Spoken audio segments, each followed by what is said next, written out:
এখন আমরা 19 নম্বরের সমাধান দেখব। তো 19 নম্বরে বলা আছে কি, আমরা সেটি আগে পড়ে নেই। চিত্রটি বর্গক্ষেত্র ও বৃত্তকলায় বিভক্ত। কোন চিত্র? এই যে পাশের এই চিত্রটি। এখানে দেখতেছি উপরের এই অংশটুকু AED, এই অংশটুকু হলো একটা বৃত্তকলা, আর নিচের এই যে এই অংশটুকু ADCB বা ABCD, এই অংশটুকু হলো একটা বর্গ। তো এখন ক নম্বর প্রশ্নে বলেছে বর্গক্ষেত্রটির কর্ণের দৈর্ঘ্য ও পরিসীমা নির্ণয় করো। তো আমরা বর্গক্ষেত্রের কর্ণের দৈর্ঘ্য ও পরিসীমার যে সূত্র আছে এই সূত্র বসাই দিয়ে কিন্তু আমরা বের করতে পারবো, কারণ এখানে দেওয়া আছে দেখো AD হলো একটা বর্গের বাহু। বর্গের বাহু এখানে 12 সেন্টিমিটার দেওয়া আছে, বা 12 মিটার বা 12 সেন্টিমিটার দেওয়া আছে। তাহলে চলো আমরা সমাধানটি দেখি। তো ভিডিওটি ধৈর্য সহকারে দেখো, আশা করি সম্পূর্ণ বুঝতে পারবা এবং এরকম কোশ্চেন এক্সামে আসলে খুব সহজে লিখতে পারবা। তো দেখো আমি আগে থেকে লিখে রাখছি যাতে সময় যেন কম লাগে। তো আমি সব লাইন বাই লাইন বুঝাই দিব। ক নম্বর বলছে যে কর্ণের দৈর্ঘ্য ও পরিসীমা নির্ণয় করতে বলছে বর্গক্ষেত্রটি। তাহলে আমরা দেখি কর্ণের দৈর্ঘ্য, একটা বর্গক্ষেত্রের কর্ণের দৈর্ঘ্য নির্ণয় সূত্র হলো √2a। তো এখানে a হলো বাহুর দৈর্ঘ্য, এর মান কত আমরা সবেমাত্র এখানে দেখলাম, এর মান হলো 12 সেন্টিমিটার।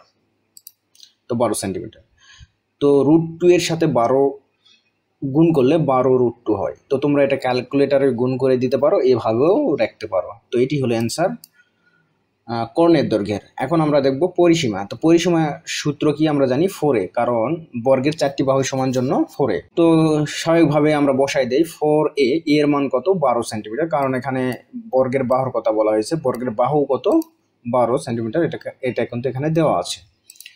তো আমরা এখানে 12 বসাই দিলাম, 4 × 48 সেন্টিমিটার। তো এটি হলো অ্যান্সার। তো আশা করি বুঝতে পারছো। তো এখন আমরা দেখব খ নম্বর। তো খ নম্বর কি বলা আছে দেখো, সম্পূর্ণ ক্ষেত্রের ক্ষেত্রফল নির্ণয় করো। এখন সম্পূর্ণ ক্ষেত্র কোনটি? এই বর্গের ক্ষেত্র প্লাস এই বৃত্তকলার ক্ষেত্রফল।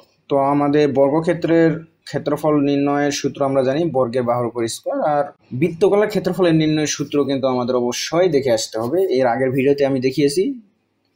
তো তাহলে চলো আমরা খালি দুইটি সূত্র দিয়ে মান বের করে ফেলবো। সম্পূর্ণ ক্ষেত্রের ক্ষেত্রফল এখানে দুইটি অংশে বিভক্ত, এই ক্ষেত্রফল প্লাস এই ক্ষেত্রফল। তো প্রথমে আমরা সেটা লিখে নিয়েছি যে ADE মানে উপরে বৃত্তকলার ক্ষেত্রফল প্লাস ABCD বর্গক্ষেত্রের ক্ষেত্রফল। তো দুইটির যোগ করলেই কিন্তু আমরা সম্পূর্ণটার ক্ষেত্রফল পেয়ে যাব, এই জন্য আমরা এখানে এটা লিখে নিয়েছি।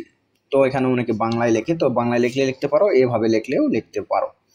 তো আমরা জানি বৃত্তকলার ক্ষেত্রফল বা বৃত্তকলার ক্ষেত্রফল নির্ণয়ের সূত্র θ/360 ডিগ্রি গুণ πr²। এটা কিন্তু সূত্র, এটা কিসের সূত্র? বৃত্তকলার ক্ষেত্রফল নির্ণয় সূত্র। তো দেখো তারপর প্লাস বর্গক্ষেত্রের ক্ষেত্রফল। তো আমরা জানি বর্গক্ষেত্রের ক্ষেত্রফল বাহুর উপর স্কয়ার। তো মনে করলাম যে এ হলো বাহু, তার উপর স্কয়ার। আশা করি বুঝতে পারছো এতদূর পর্যন্ত, এটা হলো সূত্র। তো এখন আমরা মান বসাই দেই। মান বসাই দিলে কত হয় দেখো, এখানে 30, থিতার মান 30। কিভাবে আমরা বুঝলাম থিতার মান 30? কারণ এই যে দেখো এখানে থিতার মান কিন্তু দেওয়া আছে, বৃত্তকলার যে কোণ সেই কোণটি কিন্তু এখানে দেওয়া আছে 30 ডিগ্রি, সেই 30 ডিগ্রি এখানে বসাই দাও। আর পায়ের মান 3.1416, এটা আমরা সকলেই জানি, গুণ ব্যাসার্ধর উপর স্কয়ার।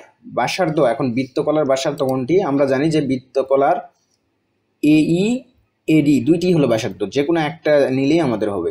তো ADও হলো এই বৃত্তকলার একটা ব্যাসার্ধ, তার মানে এখানে 12, এই জন্য আমরা 12 বসাই দিয়েছি। তারপর প্লাস আমরা জানি বর্গক্ষেত্রের বাহু হলো 12, এজন্য আমরা 12টা বসাই দিলাম। দিয়ে এখন সম্পূর্ণ ক্যালকুলেশন করলে কিন্তু আমরা অ্যান্সারটি পেয়ে যাবো। তো ক্যালকুলেশন করি।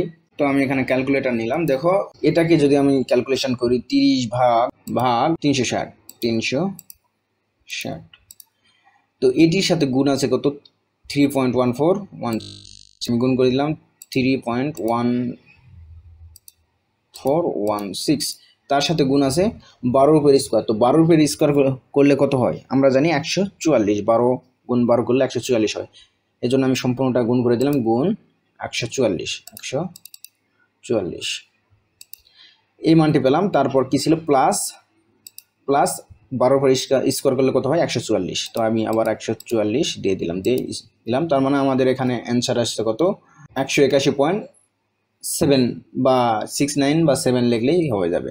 181 বর্গ সেন্টিমিটার, এখানে অবশ্যই বর্গ সেন্টিমিটার লিখে নেবা। আর এখানে প্রায় কথাটি লিখে দিবা, কারণ আমরা এখানে 69 আছে। তো আমরা জানি 5 এর উপরে কোনো সংখ্যা থাকলে আমরা তার আগের সংখ্যাটিকে এক বাড়াই দিতে পারি, যেখানে 9 5-এর চেয়ে বড়, এই জন্য 6কে আমরা এক বাড়াই দিয়ে এখানে প্রায় কথাটি লিখতে পারি। তো তোমরা এখানে ব্র্যাকেটে এই জায়গায় প্রায় কথাটি লিখে দিতে পারো যে 181.7 প্রায় বর্গ সেন্টিমিটার। এটি হলো আমাদের অ্যান্সার। আশা করি বুঝতে পারছো। তো গ নম্বরে কি বলা আছে দেখো, বর্গের বাহুর দৈর্ঘ্য বিশিষ্ট কোনো সুষম ষড়ভুজ। তো সুষম ষড়ভুজ আমরা জানি যেই ষড়ভুজের 6টি বাহু সমান হয় সেটাকে সুষম ষড়ভুজ বলে। সেটি কি হবে, এই বর্গের বাহু মানে 12 সেন্টিমিটার বাহু।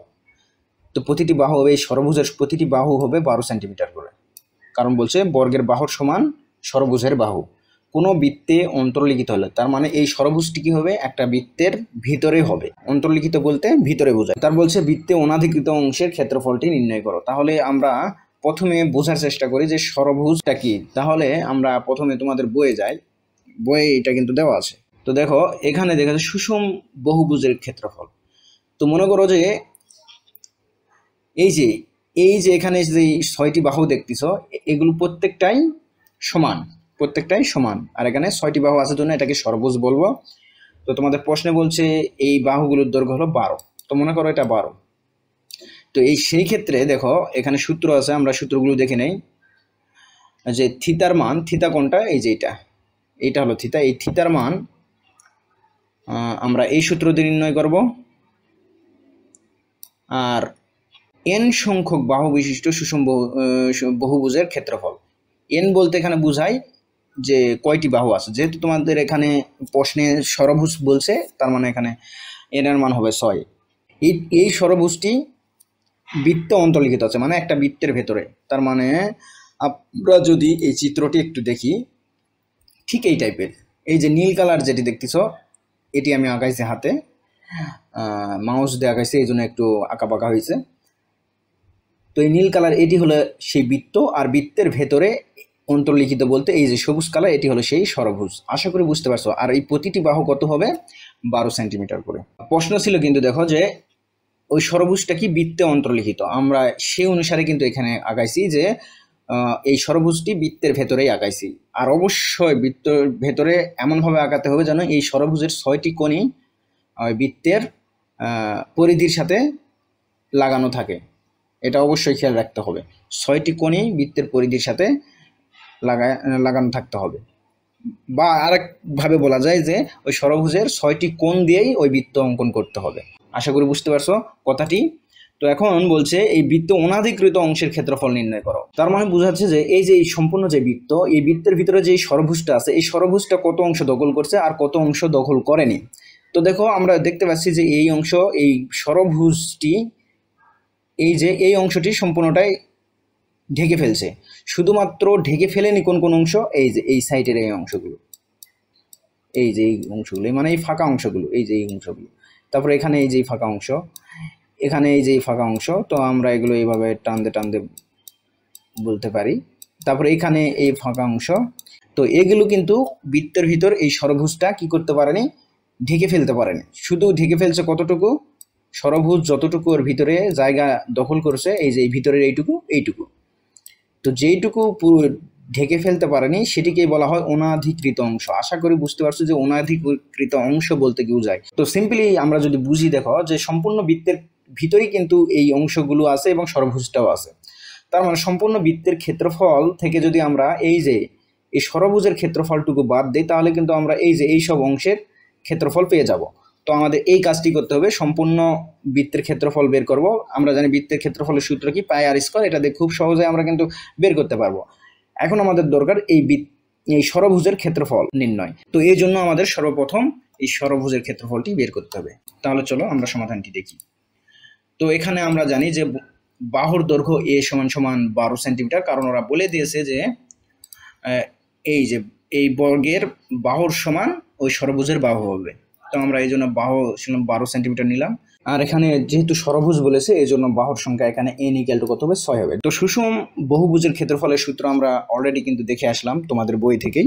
তো তোমরা অবশ্যই মুখস্থ করে নেবা যে n²/4 cot 180°/n বর্গ সেন্টিমিটার।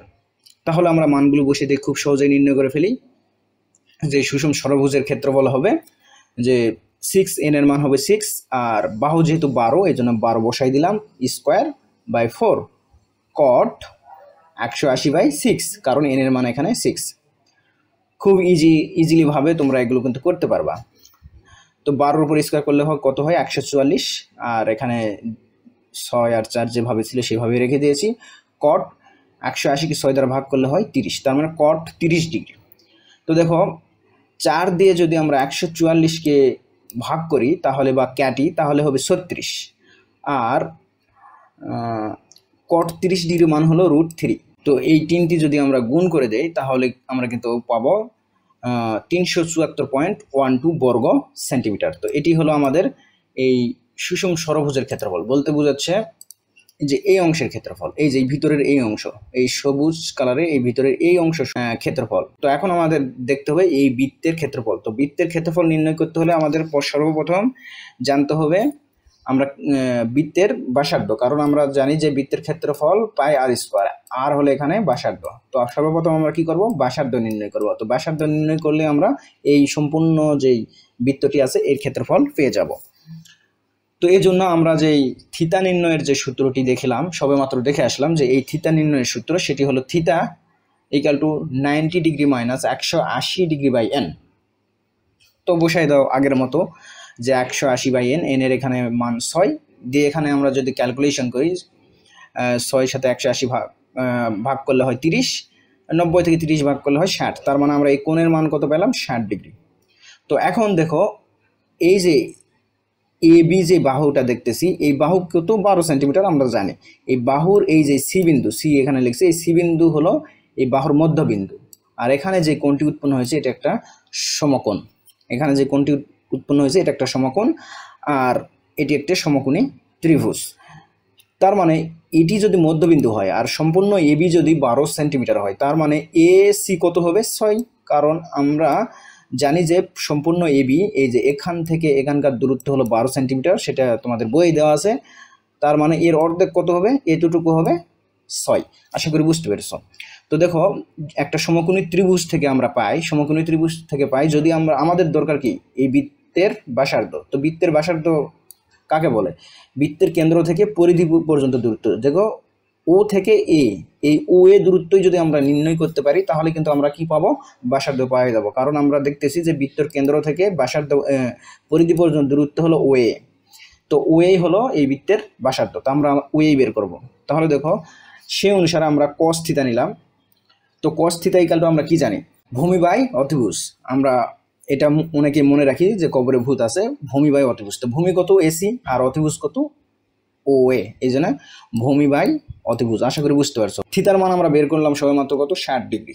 তো 60 বসাই দাও, থিতার মান 60, আর এসি কত 6, কারণ আমরা এই 12 অর্ধেক করছি 6 হয়েছে, আর ও এর মানে আমাদের দরকার, ও এর মানই দরকার, এই জন্য আমরা ওকে ও এ কে এভাবেই রেখে দিলাম। তো এখন cos 60 ডিগ্রির মান কত, আমরা জানি cos 60 ডিগ্রির মান হলো হাফ, আর এখানকার 6 থাকলো।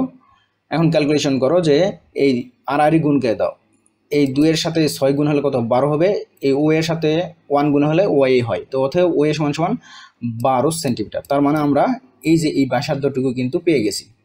তার মানে ব্যাসার্ধ পেয়ে গেছি, অতএব বৃত্তের ব্যাসার্ধ কত 12 সেন্টিমিটার।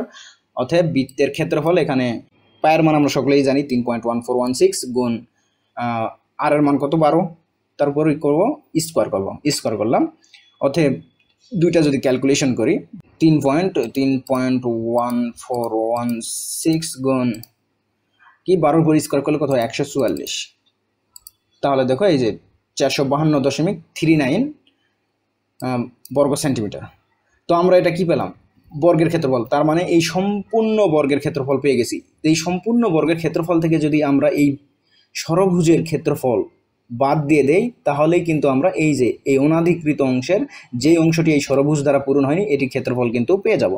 অতএব আমরা যে আগেই নির্ণয় করে নিয়েছি এই ষড়ভুজের ক্ষেত্রফল কিন্তু আমরা এই যে এখানে নির্ণয় করে নিয়েছি, এই যে সুষম ষড়ভুজের ক্ষেত্রফল এইটা। তার মানে এটি আমরা বাদ দিব কোথা থেকে, বৃত্তের ক্ষেত্রফল থেকে। তো বৃত্তের ক্ষেত্রফল থেকে আমরা এটি বাদ দেই, বৃত্তের ক্ষেত্রফল কত ছিল এটা, অতএব অনাধিকৃত অংশের ক্ষেত্রফল বৃত্তের ক্ষেত্রফল মাইনাস ওই ষড়ভুজের ক্ষেত্রফল।